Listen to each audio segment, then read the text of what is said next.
আমরা চাই কোনো চাঁদাবাজ, কোনো ঠেকবাজ, কোনো সন্ত্রাস এগুলো কিছুই আর থাকতে আমরা দেব না। আমরা এগুলোকে নির্মূল করে জনগণের প্রত্যাশিত যে সরকার তারা চায় সেই উপহার দেওয়ার জন্য আমরা জামাত ইসলামীকে চেষ্টা করবো ইনশাআল্লাহ। আমাদের আমির জামাতের পক্ষ থেকে কুমিল্লা ৬ আসনের সদর আসনের প্রার্থী হিসাবে কাজী দীন মোহাম্মদকে চূড়ান্ত করেছেন। কুমিল্লার প্রেক্ষাপটে যদি বলি তাহলে বাংলাদেশ জামায়াতে ইসলামীর রাজনৈতিক প্রতিপক্ষ বা প্রতিদ্বন্দ্বী এই মুহূর্তে কুমিল্লায় কাকে মনে করছে জামায়াত? আগামী জাতীয় সংসদ নির্বাচন বাংলাদেশ জামায়াত ইসলামের জন্য কতটা চ্যালেঞ্জ হবে? সদরে যদি আপনি প্রার্থী হন আপনার জন্য কতটা চ্যালেঞ্জ হবে? জামাত ইসলামী এদেশে সরকার গঠন করবে এবং জনগণের সকল প্রত্যাশা পূরণ করবে। কোনো চাঁদাবাজ নয়, কোনো ঠেকবাজ নয়, কোনো প্রকার সন্ত্রাস নয়। মানুষের সকল অধিকার পাওয়ার জন্য আমরা সেই নিশ্চিত ভূমিকা পালন করবো ইনশাআল্লাহ। সুপ্রিয় দর্শক, সমসাময়িক রাজনীতি ও আগামী জাতীয় সংসদ নির্বাচন সামনে রেখে কুমিল্লার কাগজের বিশেষ আয়োজনে আপনাদেরকে স্বাগত জানাচ্ছি। আজকে আমাদের সঙ্গে অতিথি হিসেবে যুক্ত আছেন বাংলাদেশ জামায়াতে ইসলামীর কেন্দ্রীয় কর্মপরিষদ সদস্য এবং কুমিল্লা মহানগরী শাখার আমির কাজী দীন মোহাম্মদ। দীন মোহাম্মদ ভাই, কুমিল্লার কাগজের বিশেষ আয়োজনে আপনাকে স্বাগত জানাচ্ছি। আসসালামু আলাইকুম রহমতুল্লাহি ওয়া বারাকাতুহু। আমরাও বাংলাদেশ জামাত ইসলামের পক্ষ থেকে কুমিল্লার কাগজকে শুভেচ্ছা স্বাগতম জানাচ্ছি। শুরুতেই যদি আপনার কাছে জানতে চাই, এই যে দীর্ঘ একটা দম বন্ধ হওয়া অবস্থা, তারপর 5 আগস্ট ছাত্র জনতার গণ আন্দোলনের পর সেই অবস্থা থেকে মুক্তি, এর আগের দিনগুলো কিভাবে কেটেছে, কিভাবে নেতাকর্মীদেরকে সাহস জুগিয়েছেন আপনারা? ধন্যবাদ। 2024 সালের 5 আগস্টের আগ পর্যন্ত অত্যন্ত কঠিন অবস্থায় ছিল। আমাদের দলকেও কিছুদিনের জন্য নিষিদ্ধ করেছিল। আল্লাহ তাআলার মেহেরবানি, সেই ছাত্র জনতার আন্দোলনের মাধ্যমে আমরা একটি স্বস্তির নিঃশ্বাস ফেলার সুযোগ হয়েছে এবং আমি মোবারকবাদ জানাই সেই বৈষম্য বিরোধী ছাত্র জনতার আন্দোলনকে। তারা যে তাদের বুকে রক্ত ঢেলে দিয়ে একটি কঠিন অবস্থা থেকে মানুষকে মুক্ত করেছেন, সেজন্য আমরা সকলকে ধন্যবাদ জানাই।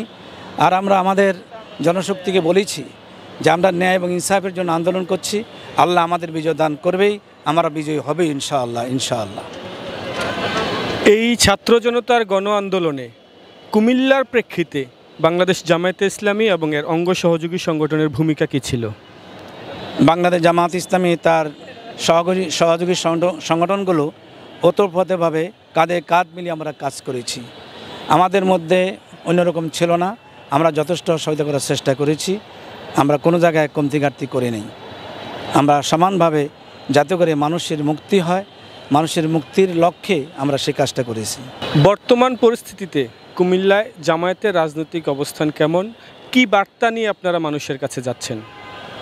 আলহামদুলিল্লাহ, বাংলাদেশ জামায়াত ইসলামীর সাংগঠনিক অবস্থা কুমিল্লা সিটি সহ আমাদের সদর আসন 6 আসন, এই আসনের সর্বস্তরের জনগণ কাছে আমরা এই বার্তাই দিচ্ছি যে আগামী দিনে বাংলাদেশ জামায়াত ইসলামী একটি সরকার গঠন করবে এবং দিন প্রতিষ্ঠার আন্দোলনকারী যোদ্ধার হবে। আমরা এই সরকার গঠন করব ইনশাআল্লাহ। এই বার্তা আমরা তাদেরকে দিতে চাচ্ছি এবং আমরা এটাও জানাচ্ছি যে আমাদের সাংগঠনিক অবস্থা আগের চাইতে অনেক মজবুতির সাথে আমরা কাজ করে যাচ্ছি। আমাদের 27টি ওয়ার্ড, আমাদের 6টি ইউনিয়ন নিয়ে প্রত্যেকটি ইউনিয়ন এবং 27টি ওয়ার্ডে আমাদের সংগঠন অনেক বিস্তৃতি বেড়েছে, অনেক মজবুতভাবে আমরা সেখানে অবস্থান নিয়েছি আলহামদুলিল্লাহ। যেহেতু আপনি আশাবাদ ব্যক্ত করছেন জামায়াতে ইসলামী আগামীতে সরকার গঠন করবে, সরকার গঠন করুক বা বিরোধী রাজনীতিতেই থাকুক, বিগত বছরগুলোতে কুমিল্লায় যে দানবীয় শাসন মানুষ দেখেছে, সেই দানবীয় শাসন রুখতে জামায়াতের কি ভূমিকা থাকবে কুমিল্লা শহরে? আমরা আর সেই অবস্থা দেখতে চাই না। আমরা এরকম কোনো দানবীয় শাসন আর দেখতে চাই না। এখন জনগণের যে প্রত্যাশা জামায়াত ইসলামীর প্রসঙ্গে, জামায়াত ইসলামের ব্যাপারে, আগামীতে আমরা চাই কোনো চাঁদাবাজ, কোনো ঠেকবাজ, কোনো সন্ত্রাস এগুলো কিছুই আর থাকতে আমরা দেব না। আমরা এগুলোকে নির্মূল করে জনগণের প্রত্যাশিত যে সরকার তারা চায় সেই উপহার দেওয়ার জন্য আমরা জামায়াত ইসলামীকে চেষ্টা করবো ইনশাআল্লাহ। সম্প্রতি বাংলাদেশ জামায়াতে ইসলামের সেক্রেটারি জেনারেল কুমিল্লায় 4টি আসনে জামায়াতের প্রার্থী ঘোষণা করেছেন। তার আগে আমরা জানতে পেরেছি কুমিল্লা সদর আসনে আপনি সম্ভাব্য প্রার্থী। আপনার প্রার্থী থেকে নিশ্চিত হয়েছে কুমিল্লা সদরে? আলহামদুলিল্লাহ, আমাদের আমির জামাতের পক্ষ থেকে কুমিল্লা 6 আসনের সদর আসনের প্রার্থী হিসাবে কাজী দীন মোহাম্মদকে চূড়ান্ত করেছেন। আর ওখানে ছিল ওই অঞ্চলের 4টি আসন, সেক্রেটারি জেনারেল ওদের নাম ঘোষণা করেছে এখানে। আবার যখন এখানে আসবেন তখন হয়তো আবারও প্রয়োজন হলে আর কি তবে আমাদের প্রার্থী চূড়ান্ত। অন্তর্বর্তী সরকারের পক্ষ থেকে বলা হচ্ছে আগামী ডিসেম্বরে কিংবা পরের বছরের জুনে জাতীয় সংসদ নির্বাচন অনুষ্ঠিত হবে। কবে নাগাদ জাতীয় সংসদ নির্বাচন অনুষ্ঠিত হলে ভালো বলে মনে করছেন? আপনাদের নির্বাচনী প্রস্তুতি কেমন? জি, আলহামদুলিল্লাহ, আমরা আশা করতেছি যত দ্রুত সম্ভব বিচার কার্য শেষ করে প্রয়োজনীয় সংস্কার করে যত দ্রুত সম্ভব নির্বাচনের ব্যবস্থা করা।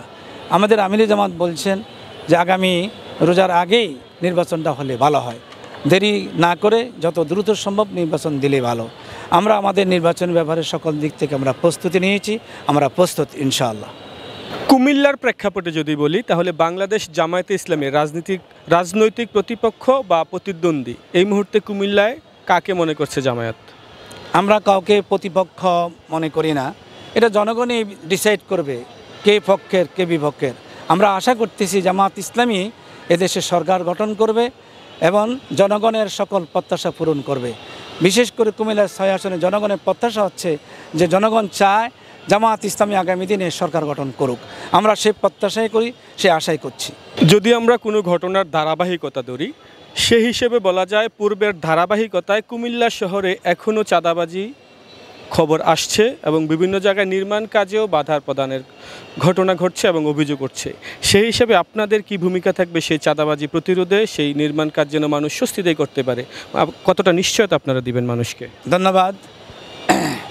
ধারাবাহিকতার যে সকল কাজের কথা বলছেন, নির্মাণ কাজে বাধা সন্ত্রাস এটা সেটা থাকতে পারে, তবে আমরা যদি নির্বাচিত হই আমরা কোনো এই জাতীয় কোনো অনিয়ম কোনো কিছু আমরা করতে দেব না। আমরা চাই জনগণের প্রত্যাশা পূরণ হওয়ার জন্য যা যা করা দরকার তাই আমরা করব ইনশাআল্লাহ। কোনো চাঁদাবাজ নয়, কোনো ঠেকবাজ নয়, কোনো প্রকার সন্ত্রাস নয়, মানুষের সকল অধিকার পাওয়ার জন্য আমরা সেই নিশ্চিত ভূমিকা পালন করব ইনশাআল্লাহ। নির্বাচিত হলে বলছেন, যেহেতু জামায়াতে ইসলামী একটি রাজনৈতিক দল, আপনারা জনগণের কাছে ম্যান্ডেট নিয়ে আসছেন, তো সেই ক্ষেত্রে নির্বাচিত না হলেও তো এই ক্ষেত্রে ভূমিকা রাখতে পারেন বলে আমি মনে করছি। কি মনে হয় আপনার কাছে? জি, আমরা আগেও অন্যায়ের বিরুদ্ধে অনিয়মের বিরুদ্ধে কথা বলছি, আমরা নির্বাচিত হব ইনশাআল্লাহ। এরপরও যদি না হই অবশ্যই আমরা আমাদের জনগণের প্রত্যাশা পূরণের জনগণের সাথেই থাকবো ইনশাআল্লাহ। আগামী জাতীয় সংসদ নির্বাচন বাংলাদেশ জামায়াত ইসলামের জন্য কতটা চ্যালেঞ্জ হবে? সদরে যদি আপনি প্রার্থী হন আপনার জন্য কতটা চ্যালেঞ্জ হবে? নির্বাচনে চ্যালেঞ্জ আসতে পারে, থাকতে পারে, যত চ্যালেঞ্জে হোক আমরা সকল চ্যালেঞ্জ মোকাবেলা করার জন্য প্রস্তুত। আল্লাহর সাহায্য নিয়ে, মহান মানুষের জনগণের সহযোগিতা নিয়ে আমরা সকল চ্যালেঞ্জ মোকাবেলা করবো ইনশাআল্লাহ। কয়েক মাস পূর্বে বাংলাদেশ জামায়াতে ইসলামের আমির কুমিল্লা এসেছিলেন, সম্মেলন করেছেন। তার আগমনকে ঘিরে বা তার আগমন পরবর্তী সময়ে বা কুমিল্লায় কি জামায়াতের চাঙ্গা ভাব ফিরে এসেছে বলে মনে করছেন? জি, আলহামদুলিল্লাহ, আমির জামাত এই মাঠেই আমাদের কর্মী সম্মেলন এসেছিলেন এবং জোরালোভাবে কর্মী সম্মেলন করেছেন এবং কুমিল্লার বিভিন্ন ধরনের সমস্যাকে সমাধানের জন্য উনি কথা বলেছেন। বিশেষ করে বিভাগ আদায়ের জন্য উনি আমির জামাত জোরালোভাবে কথা বলেছেন।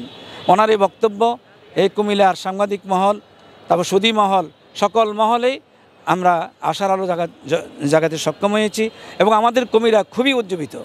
আমাদের আন্দোলন ওই সময় থেকে অনেক উজ্জীবিত হয়েছে আলহামদুলিল্লাহ।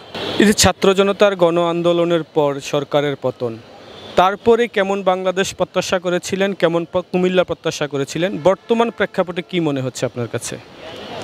ছাত্র জনতার আন্দোলনে পর মানুষ আশা করেছিল একটি সুন্দর বাংলাদেশ চলবে, কারোই কোনো রকমের কোনো সমস্যা হবে না, কোথাও কিছু যদি যেগুলো আছে এগুলো ভবিষ্যতে আর থাকতে দেওয়া হবে না, এটাই আমরা আশা করতেছি, এইতে প্রত্যাশা আমাদের। বর্তমান প্রেক্ষাপট কেমন দেখছেন? বর্তমান প্রেক্ষাপট একবারে খুব খারাপ হয়ে গেছে এমনটা না, হ্যাঁ, ভালো মন্দ নিয়েই আমাদের দেশ। তো দোয়া করেন যদি একটি আগামী দিনে নির্বাচিত সরকার আসে, সেই নির্বাচনী সরকার আসলেই আরও জনগণের প্রত্যাশা পূরণ হবে ইনশাআল্লাহ। জনাব দীন মোহাম্মদ, এত কষ্ট করে এতক্ষণ সময় ধরে কুমিল্লার কাগজকে সময় দেওয়ার জন্য আপনাকে ধন্যবাদ ও কৃতজ্ঞতা জানাচ্ছি। জি, শুক্রিয়া। কুমিল্লার কাগজকে জামাত ইসলামের পক্ষ থেকে, আমার ব্যক্তিগত পক্ষ থেকে অশেষ ধন্যবাদ। কষ্ট করে আমার কিছু কথা নিলেন, এজন্য এই কথাগুলো দ্বারায় আমাদের কুমিল্লাবাসী যেন উপকৃত হয় এবং আমাদের সকল মহলে যেন একটি সুন্দর পরিবেশ সৃষ্টি হয়, একটি সাম্যের বাংলাদেশ যেন সৃষ্টি হয়, ক্ষুধামুক্ত দারিদ্র্যমুক্ত দেশ যেন আমরা গঠন করতে পারি। আপনাদের সকলকে আন্তরিক মোবারক দিয়ে আমিও আপনাদের আবার ধন্যবাদ দিয়ে কথা শেষ করছি। আসসালামু আলাইকুম রহমতুল্লাহ।